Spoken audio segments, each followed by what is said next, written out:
और इस वक्त हम बात करेंगे नरेंद्र मोदी की। नरेंद्र मोदी चले दिल्ली, लेकिन क्या बाकी दिल्ली दूर है या वो दिल्ली पहुंच गए? मोदी आए और छा गए। राजनाथ सिंह के मिशन 2014 के लिए तैयार हो रही टीम में सिर्फ और सिर्फ मोदी ही मोदी नजर आ रहे हैं। मोदी खुद संसदीय बोर्ड में शामिल हुए और अपने 14 साथियों को राजनाथ सिंह की नई टीम में शामिल करवा लिया।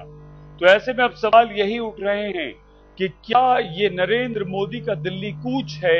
क्या प्रधानमंत्री की कुर्सी की ओर नरेंद्र मोदी अपना पहला कदम बढ़ा चुके हैं? नरेंद्र भाई तुम आगे बढ़ो, देश का नेता कैसा हो। दिल्ली दरबार में मोदी की दस्तक, बीजेपी की नमो नमः, टीम राजनाथ में मोदी की धमक। अब दिल्ली दूर नहीं नरेंद्र मोदी के लिए। बीजेपी की नई टीम का सबसे अहम हिस्सा बन चुके हैं नरेंद्र दामोदर भाई मोदी। गुजरात में चुनाव की हैट्रिक लगाई, पार्टी ने इनाम से नवाज दिया। बीजेपी में फैसला लेने वाली सबसे बड़ी समिति संसदीय बोर्ड में नरेंद्र मोदी को शामिल करके राजनाथ सिंह ने संकेत दे दिए हैं कि आने वाले दिनों में मोदी ही तय करेंगे बीजेपी की दिशा। गुजरात में हैट्रिक लगाने और पीएम कैंडिडेट को लेकर मोदी पर बार बार उठते सवालों का पहला जवाब तो अब मिल ही गया।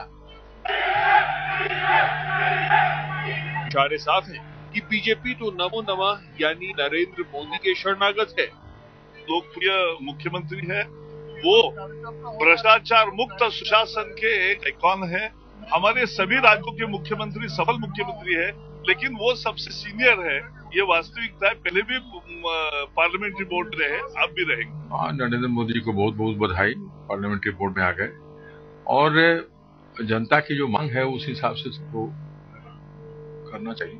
जनता चाह रही है कि नरेंद्र मोदी प्रधानमंत्री के कैंडिडेट बने, तो इसलिए हम लोग तो वही बात करते हैं जो जनता बोलती है, जहां जाते हैं वही लोग बोलता है। तो अब तो बोर्ड डिसाइड करना है, हम लोग के हाथ में कोई डिसीजन नहीं है, लेकिन मेन तो है कि जो बोर्ड डिसाइड करेगी। तो ये खुशी की बात है, कार्यकर्ताओं में एक नई ऊर्जा के साथ काम करने का एक उत्साह नरेंद्र मोदी के नाम से मिलेगा। पार्टी तय करेगी और देश की जनता तय करेगी। 2007 में मोदी को संसदीय बोर्ड से हटा दिया गया था। तर्क ये कि मुख्यमंत्री तो और भी राज्यों में हैं, उनके साथ भेदभाव क्यों? 6 साल बाद हालात बदल चुके हैं, पार्टी की सोच बदल चुकी है। तब जिस राजनाथ सिंह ने मोदी की भूमिका सिर्फ गुजरात की हदों में समेट कर रख दिया था, आज वही राजनाथ सिंह मोदी नाम के विस्तार में जुटे हैं। उन्हें मोदी में ही मिशन 2014 के दुरुप का इक्का नजर आ रहा है। शायद यही वजह है कि मिशन 2014 की टीम तो राजनाथ ने बनाई, लेकिन खिलाड़ी मोदी ने तय किए।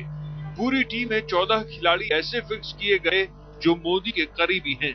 सीपी ठाकुर, बलबीर पुंज, स्मृति ईरानी बीजेपी के उपाध्यक्ष बने, तो अमित शाह, अनंत कुमार, धर्मेंद्र प्रधान को महासचिव बनाया गया। रामेश्वर चौरसिया और वाणी त्रिपाठी को सचिव पद दिया गया है। बीजेपी में जश्न है, भरोसा है कि यही टीम 2014 में लोकसभा की मंजिल तक पहुंचाएगी। लेकिन नई टीम को लेकर विपक्ष बीजेपी की कमजोर नस दबाने से नहीं चूक रहा। उधर सहयोगियों का लहजा अभी से चेतावनी भरा हो चला है। यहाँ तक ये मोदी को पार्लियामेंट बोर्ड में लाना है, इसके बारे में हम ज्यादा नहीं कहेंगे, लेकिन ये बीजेपी को बहुत भारी चुनौती है। हाँ, साफ जाहिर है ये झगड़ा बीजेपी और मोदी का है। हमारी पार्टी जनता दल का स्पष्ट मंतव्य है कि देश का प्रधानमंत्री का व्यक्ति सेकुलर क्रेडेंशियल का हो, पिछड़े राज्यों के विकास का पक्षधर हो। बीजेपी में सफल मुख्यमंत्रियों में मध्य प्रदेश के शिवराज सिंह चौहान भी हैं, लेकिन उन्हें केंद्र में जगह नहीं मिली। वहीं मोदी को बड़ा ओहदा मिला है, उनके करीबियों को अहम जिम्मेदारियां सौंपी गई हैं। इशारे साफ हैं, साल 2014 के चुनावों में अगर किसी की चलेगी तो वो नरेंद्र मोदी ही होंगे। बीजेपी को भरोसा है नरेंद्र मोदी के करिश्मे पर। मोदी के लिए दिल्ली के दरवाजे आखिरकार खुल गए। मोदी भी राजनाथ की टीम में है और मोदी के सिपहसालार भी, लेकिन मोदी को पहले दिल्ली आकर यह साबित करना होगा कि वो टीम में है। लेकिन तब तक दिल्ली उनके लिए थोड़ी दूर जरूर रहेगी। कैमरामैन राजीव श्रीवास्तव के साथ अमिताभ सिन्हा, दिल्ली आज तक। राजनाथ सिंह की टीम में मोदी के करीबियों की खूब चली, उनकी खूब चांद हुई और मोदी की वफादारी के बदले अमित शाह की किस्मत भी चमक गई। लेकिन क्या अमित शाह को टीम मिलाकर नरेंद्र मोदी ने अच्छा काम किया और इससे नरेंद्र मोदी की किस्मत चमकेगी? सवाल इसलिए उठ रहे हैं क्योंकि अमित शाह तमाम आरोपों से घिरे हुए हैं और अमित शाह पर लगे आरोप आने वाले वक्त में नरेंद्र मोदी को भी मुश्किल में डाल सकते हैं।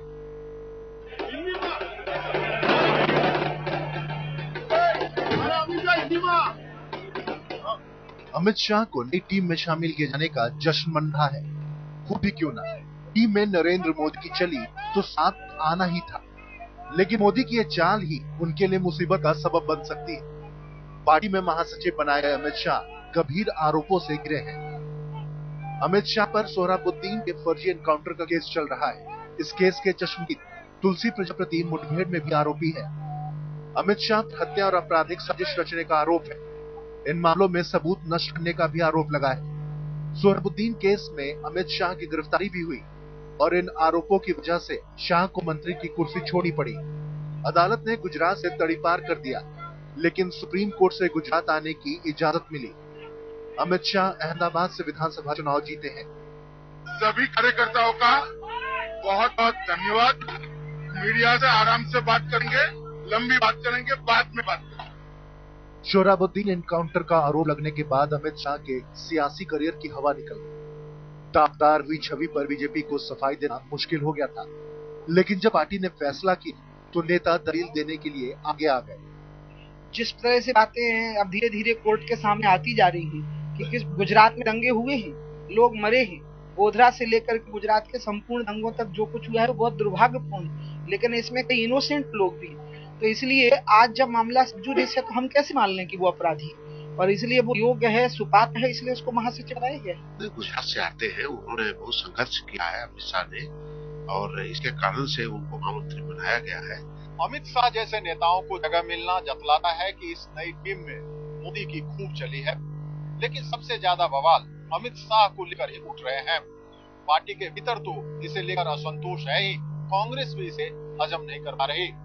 अमित शाह को मोदी का दम मिला तो बीजेपी के अंदर विरोध की बैतरणी पार कर ली, लेकिन पार्टी के अंदर मचे घमासान और विपक्ष के तीखे सवालों का जवाब बीजेपी पर भारी पड़ सकता है। बीजेपी हमेशा नैतिकता की बात करती है और एक ऐसे शख्स को जो आज के दिन जिसके खिलाफ एक बड़ा गंभीर मुकदमा चल रहा है और वो भी इतना सीरियस क्रिमिनल केस चल रहा है, उसका आप महासचिव बना दो। मैं समझता हूँ कि बर्बादी की ओर बीजेपी जा रही है। जनता को कैसे ये बताएंगे और कैसे समझाएंगे? राजनीति में अक्सर दाग भी अच्छे साबित होते हैं, लेकिन अमित शाह अपने ऊपर लगे दाग से तड़ीपार किए जा चुके हैं। मिशन 2014 में जुटी बीजेपी को चुनाव से पहले इन सवालों की बैतरणी पार करनी होगी। भोपाल से अमित कुमार और दिल्ली से शमशेर सिंह के साथ आज तक ब्यूरो। राजनाथ सिंह की टीम में मोदी को तरजीह मिली है, उनके करीबियों को जगह मिली है और वरुण गांधी को बनाया गया है महासचिव। ये तमाम इशारे हैं, इशारे बिल्कुल साफ हैं कि बीजेपी कट्टर हिंदुत्ववादी छवि लेकर 2014 के चुनावों में उतरना चाहती है, लेकिन ये काफी नहीं है। बीजेपी की राह में कांटे काफी है, रोड़े बहुत हैं और वो भी उनके अपने। राजनाथ सिंह की टीम में जिन नेताओं को जगह नहीं मिली है वो बीजेपी के लिए मुश्किलें पैदा कर सकते हैं। वरुण गांधी की इच्छा आखिर पूरी हो ही रही। गडकरी के दौर से महासचिव बनने का सपना संजोए वरुण गांधी के मन की मुराद पूरी हो गई। 2009 के चुनावों में खुद को फायर ब्रांड नेता साबित करने के चक्कर में ऐसा बोल गए कि 3 साल तक कोर्ट के फेर में फंसे रहे। चंद महीने पहले ही निचली अदालत से राहत मिली तो लगे हाथ राजनाथ सिंह ने उन्हें महासचिव के नाम से नवाज दिया। पार्टी को उम्मीद है कि वरुण खुद युवा है, सो वो युवा वोटरों को लुभा सकते हैं। भड़काऊ भाषणों से उनकी हिंदुत्व की छवि भी निकली है, ऐसे में कट्टर हिंदुत्ववादी वोटरों को भी खींच सकते हैं। इसके अलावा पार्टी गांधी उपनाम का भी फायदा उठाना चाहती है। बीजेपी को लगता है वरुण कांग्रेस के युवराज राहुल गांधी की काट बन सकते हैं। ऐसे ही सोच ने वरुण को टीम राजनाथ में जगह तो दिला दी, लेकिन इससे यूपी के कुछ दूसरे नेताओं का दर्द छलकाया। यूपी में बीजेपी की कमान संभाल चुके कलराज मिश्रा तो घर में ही बैठ गए। कटियार सामने आए भी तो गांधी नाम की टीस लेकर। गांधी जहाँ नाम जुड़ा होता है स्वाभाविक प्रमुखता मिलती है, चाहे बीजेपी में हो चाहे कांग्रेस में हो, तो गांधी परिवार का लाभ तो मिलेगा ही। वरुण अब तक जवाब देने खुद तो नहीं आए, लेकिन बेटे पे हमला हुआ तो मां चुप नहीं रह पाई। पुत्र मोह में मैदान में कूद ही पड़ी। मैं बहुत खुश हूँ। 33 साल की उम्र में जिम्मेदारी हमारे अध्यक्ष जी ने दी है और मुझे पूरा यकीन है कि वो अपनी जिम्मेदारी प्यार और अकलमंदी से निभाएगा। विनय कटियार कह रहे हैं कि गांधी नाम ने वरुण गांधी को इस मुकाम तक पहुंचा दिया है, लेकिन कटियार साहब सच तो ये भी है कि पिछले चुनाव में बाकी कद्दावर नेता भी यूपी में बीजेपी की नैया पार नहीं लगा सके थे। विनय कटियार जी हमारे पार्टी के वरिष्ठ नेता हैं। जो केंद्रीय चुनाव समिति जो होती है, बहुत महत्वपूर्ण कमेटी होती है, उसमें उनको स्थान दिया गया है और उनको वो इस बात से प्रसन्न है। गडकरी की टीम में बतौर सचिव रहते वरुण ने यूपी में पार्टी को मजबूत बनाने के लिए कुछ खास योगदान ही दिया है। ऐसे में सवाल ये है कि क्या महासचिव बनने के बाद वो यूपी में कोई जादू चला पाएंगे? अमिताभ सिन्हा, दिल्ली, आज तक। बीजेपी की इस नई टीम पर जिम्मेदारी है 2014 में बीजेपी को जिताने की सत्ता में लाने की। बीजेपी बदल गई है। केंद्रीय कमान में युवाओं के साथ साथ नए चेहरे भी आए हैं, लेकिन राजनीतिज्ञों को राजनाथ सिंह की इस टीम में दिग्गजों के नाम नहीं दिखने पर हैरानी हो रही है, और साथ ही हैरानी उन लोगों को देखकर भी इस टीम में हो रही है जो खुद चुनाव के मैदान में पिट चुके हैं, यानी कि खुद हार चुके हैं। तो क्या इन्हीं नामों, इन्हीं चेहरों के साथ बीजेपी 2014 के आम चुनाव में जीत हासिल कर पाएगी? ये बड़ा सवाल।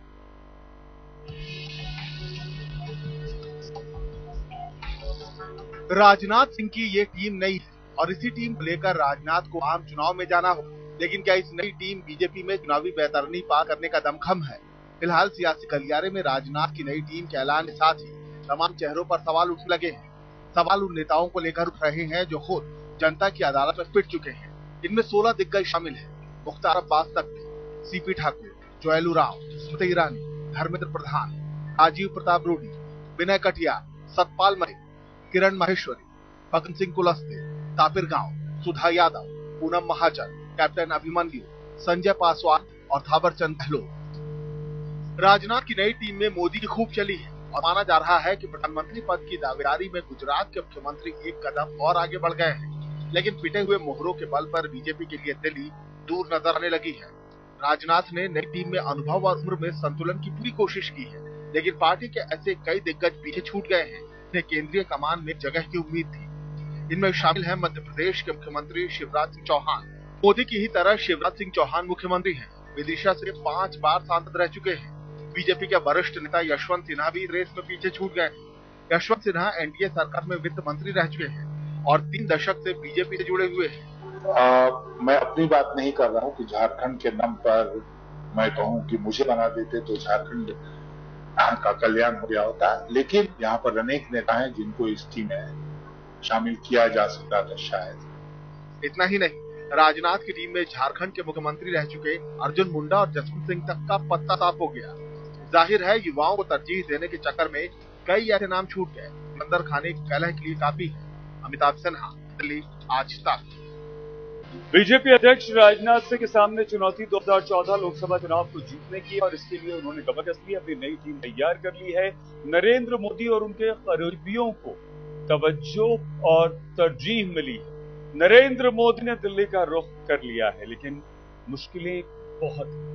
पिछले लोकसभा चुनाव में बीजेपी के तमाम कद्दावर नेता जनता के दरबार में औंधे मुंह गिरे थे, चुनाव हार गए, और यही कारण है कि इस बार राजनाथ सिंह ने युवा चेहरों को काफी तरजीह दी। पार्टी में महिलाओं की भागीदारी पर भी राजनाथ सिंह हमेशा से जोर देते आए हैं, और अब जब राजनाथ सिंह ने अपनी चुनावी टीम बनाई है तो इसमें भी उन्होंने महिलाओं को आगे रखा है। 16 महिलाओं को अपनी टीम में जगह दी है और अहम जिम्मेदारियां राजनाथ सिंह ने सौंपी।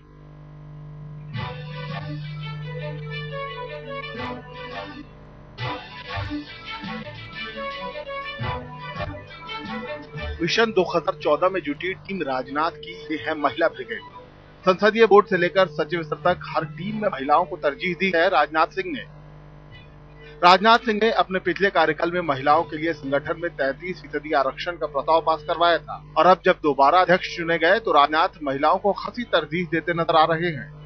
10 महासचिवों की सूची में महिलाओं का नाम तो नदारद है, लेकिन 13 उपाध्यक्षों में 5 महिलाएं हैं और 15 सचिवों में 8 महिलाओं को जगह मिली है। स्मृति ईरानी को महिला मोर्चा से उठाकर उपाध्यक्ष बनाया तो उनकी जगह छत्तीसगढ़ से सांसद सरोज पांडे को दे दी।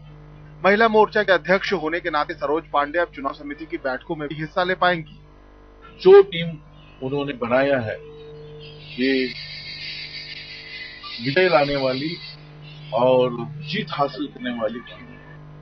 जहां युवाओं का सवाल है तो महासचिवों के लिस्ट में अनंत कुमार, रामलाल और थावरचंद गहलोत को छोड़ दे तो बाकी पूरी फौज युवा ब्रिगेड की ही है। यही बात 15 सचिवों की सूची पर भी लागू होती है। राजनाथ की टीम में 29 नए चेहरों को शामिल किया गया है। पूरी टीम में कम से कम 50% लोग 50 साल से कम आयु के हैं। दलित और पिछड़ों की नुमाइंदगी को भी खासी तरजीह दी गई है। सामाजिक, क्षेत्रीय और राजनीतिक संतुलन और सामंजस्य से भरपूर ये टीम है। इसमें समाज के सभी वर्गों और क्षेत्रीय संतुलन का पूरा ध्यान रखा गया है। पार्टी के तमाम वरिष्ठ नेताओं के सलाह मशवरे के बाद भारतीय जनता पार्टी की यह राष्ट्रीय टीम पार्टी अध्यक्ष श्री राजनाथ सिंह जी ने घोषित की है। युवाओं में राजनाथ सिंह ने सियासी खानदान से वास्ता रखने वालों को भी तरजीह दी है। गांधी परिवार से ताल्लुक रखने वाले वरुण गांधी महासचिव बन गए तो प्रमोद महाजन की सियासी विरासत संभालने वाली पूनम महाजन को सचिव बना दिया गया है। हिमाचल प्रदेश के पूर्व मुख्यमंत्री प्रेम कुमार धूमल के बेटे अनुराग ठाकुर युवा मोर्चा के अध्यक्ष बरकरार रखे गए हैं।